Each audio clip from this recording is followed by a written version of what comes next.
नमस्कार दोस्तों, आपका स्वागत है रेनू ऑनलाइन क्लासेस में। और आज हम स्टार्ट कर रहे हैं भारतीय राज्य व्यवस्था। भारतीय राज्य व्यवस्था, इंडियन पॉलिटी। इससे बहुत सारे क्वेश्चंस एग्ज़ाम्स में आते हैं और ये वीडियो सभी एग्ज़ाम्स के लिए इम्पोर्टेंट है जिसमें जो है भारतीय राज्य व्यवस्था पूछी जाती है। ठीक है, इससे क्या होगा, इस सीरीज से आपका जो बेसिक है वो यहाँ पर मजबूत हो जाएगा। तो स्टार्ट करते हैं हम। पहला सवाल है, रेगुलेटिंग एक्ट 1773 द्वारा सर्वोच्च न्यायालय की स्थापना कहाँ की गई? तो रेगुलेटिंग एक्ट 1773 के द्वारा सर्वोच्च न्यायालय की स्थापना कलकत्ता में कब की गई? 1774 में। तो ये भी पॉइंट जो है इम्पोर्टेंट है। भारतीयों को भारत के प्रशासन में भाग लेने का अधिकार किस अधिनियम के द्वारा प्राप्त हुआ? तो चार्टर एक्ट 1833। तो चार्टर एक्ट 1833 के द्वारा भारत के प्रशासन में भाग लेने का अधिकार मिला किनको? भारतीयों को। मोस्ट इम्पोर्टेंट क्वेश्चन है, कई बार एग्जाम में पूछा गया है। नेक्स्ट सवाल है, भारतीय विधान परिषद को बजट पर बहस करने की शक्ति किस अधिनियम के द्वारा प्राप्त हुई? तो भारत परिषद अधिनियम 1892। ये भी इम्पोर्टेंट है, पूछा जाता है कि भारतीय विधान परिषद में बजट पर बहस करने की शक्ति किस अधिनियम के तहत यहाँ पर प्राप्त हुई? तो भारत परिषद अधिनियम 1892। केंद्रीय विधानमंडल सर्वप्रथम किस अधिनियम के द्वारा द्विसदनीय हुआ? द्विसदनीय यहाँ पर हुआ, यानी दो सदन यहाँ पर बने केंद्रीय विधानमंडल में 1919 के भारत शासन अधिनियम के द्वारा। ठीक है, नेक्स्ट सवाल है, भारत के राष्ट्रपति को अध्यादेश जारी करने की शक्ति मूलतः किस अधिनियम से प्राप्त हुई? तो कौन सा अधिनियम था? भारत शासन अधिनियम 1935 से। ठीक है, भारत शासन अधिनियम 1935।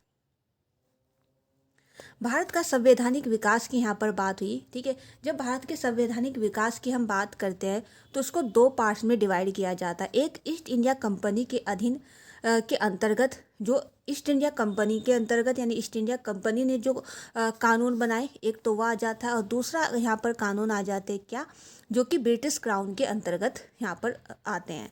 ब्रिटिश क्राउन के अंतर्गत कानून जो है वह कब से बनने लगे? जब 1857 की जो है यहाँ पर क्रांति हुई थी, तो उसके बाद यहाँ पर ईस्ट इंडिया कंपनी का जो शासन था उसको ख़त्म कर दिया गया था, और जो यहाँ पर भारत का जो शासन था वो ब्रिटिश क्राउन के हाथों में आ गया था। फिर यहाँ पर जो कानून बने भारत में वो ब्रिटिश क्राउन के अंतर्गत बने। तो हम यहाँ पर देखते हैं कि ईस्ट इंडिया कंपनी के अंतर्गत कौन कौन से कानून बने। ईस्ट इंडिया कंपनी के अंतर्गत आया रेगुलेटिंग एक्ट 1773, जिसके तहत हमारा जो है यहाँ पर न्यायालय बना। ब्रिटिश इंडिया एक्ट 1774 आया। चार्टर एक्ट 1793, चार्टर एक्ट 1813 आया, चार्टर एक्ट 1833 आया, और चार्टर एक्ट 1853 आया। अगर आप यहाँ पर देखें कि जो ईस्ट इंडिया कंपनी के अधीन जो कानून बने उनमें क्या लगा हुआ है? उनमें चार्टर एक्ट और चार्टर एक्ट लगा है।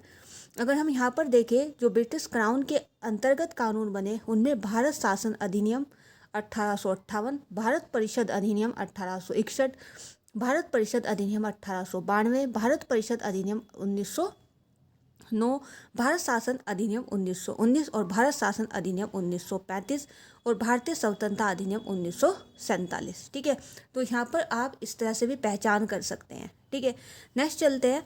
नेक्स्ट हमारा सवाल है कि केंद्र में द्विशासन शासन व्यवस्था किस अधिनियम के तहत लागू की गई? तो केंद्र में जो है द्वैध शासन व्यवस्था किस अधिनियम के तहत लागू की गई?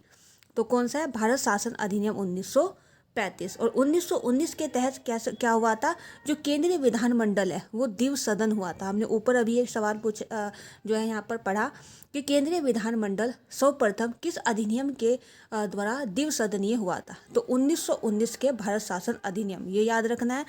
और यहाँ पर पूछा गया है कि केंद्र में द्वैध शासन व्यवस्था जो है कब लागू की गई, किस अधिनियम के द्वारा लागू की? भारत शासन अधिनियम 1935। ये आपको पॉइंट याद रखने हैं, इसमें क्या डिफरेंस है। ठीक है, ब्रिटिश भारत में किस अधिनियम में संघीय शासन का प्रावधान था? तो संघीय शासन का जो प्रावधान था वो था भारत शासन अधिनियम 1935 के द्वारा। एक इम्पोर्टेंट पॉइंट है यहाँ पर, देखिए ये वाला मोस्ट इम्पोर्टेंट पॉइंट है कि भारत शासन अधिनियम 1919 की समीक्षा करने के लिए वर्ष 1927 में साइमन कमीशन का गठन किया गया था। ठीक है, क्वेश्चन पूछा जा सकता है कि साइमन कमीशन का गठन क्यों किया गया था और कब किया गया था? तो आंसर होगा कब किया गया था? 1927 में। और क्यों किया गया था? भारत शासन अधिनियम की समीक्षा करने के लिए। नेक्स्ट चलते हैं। नेक्स्ट सवाल हमारा क्या है? अखिल भारतीय संघ स्थापित करने का प्रावधान। अखिल भारतीय संघ स्थापित करने का प्रावधान किस अधिनियम में किया गया था? तो भारत शासन अधिनियम 1935 में अखिल भारतीय संघ स्थापित करने का प्रावधान किया गया था। भारत के संविधान में केंद्र और राज्यों के मध्य किया गया शक्तियों का विभाजन भारत शासन अधिनियम 1935 पर आधारित है। यानी भारतीय संविधान में जो केंद्र और राज्यों के बीच शक्तियों का विभाजन किया जाता है, तो वो किस अधिनियम से लिया गया है? भारत शासन अधिनियम 1935। एक निर्वाचित विधानसभा द्वारा भारत के संविधान का निर्माण करने का प्रस्ताव किसके द्वारा दिया गया? Cripps mission. यानी एक निर्वाचित, यानी भारत का संविधान का निर्माण एक निर्वाचित विधानसभा के द्वारा किया जाएगा। ये किस जो है ये किसके द्वारा कहा गया? क्रिप्स मिशन के द्वारा। नेक्स्ट सवाल क्या है कि भारतीय संविधान सभा का गठन किसके अंतर्गत किया गया? कैबिनेट मिशन 1946 के अंतर्गत किया गया। नेक्स्ट सवाल है हमारा, कैबिनेट मिशन के द्वारा प्रस्तुत योजना के अनुसार संविधान सभा में प्रांतों से प्रतिनिधियों का निर्वाचन किस अनुपात में किया गया? तो 10 लाख की जनसंख्या पर एक सदस्य, यानी संविधान सभा में जो प्रांतों से निर्वाचन किया गया वो क्या किया गया? 10 लाख की जनसंख्या पर एक सदस्य का निर्वाचन किया गया। भारतीय संविधान का निर्माण करने वाली संविधान सभा के सदस्यों का चुनाव किसके द्वारा किया गया? तो संविधान सभा के सदस्यों का जो चुनाव किया गया विभिन्न प्रांतों की विधानसभाओं के द्वारा किया गया था। ठीक है, ये इसका हो जाएगा आंसर। ठीक है, अब हम अंतरिम सरकार देख लेते हैं। अंतरिम सरकार की बात करते हैं। तो अंतिम सरकार का गठन कब हुआ था? 1946। पूछ सकता है कि अंतरिम सरकार का गठन कब हुआ था? 1946। जो सरकार में सदस्य थे उनके पास कौन कौन सा विभाग था? हम यहाँ पर देखते हैं। जवाहरलाल नेहरू के पास थे राष्ट्रमंडल संबंध तथा विदेश मामले थे। सरदार वल्लभ भाई पटेल के पास थे गृह सूचना एवं प्रसारण। डॉक्टर राजेंद्र प्रसाद जी के पास थे खाद्य एवं कृषि। जॉन मथाई के पास थे उद्योग एवं नागरिक आपूर्ति। जगजीवन राम जी के पास थे श्रम विभाग था। और सरदार बलदेव सिंह जी के पास थे रक्षा विभाग। लियाकत अली जी के पास था वित्त विभाग। और सी राजगोपालाचारी के पास थे शिक्षा एवं कला।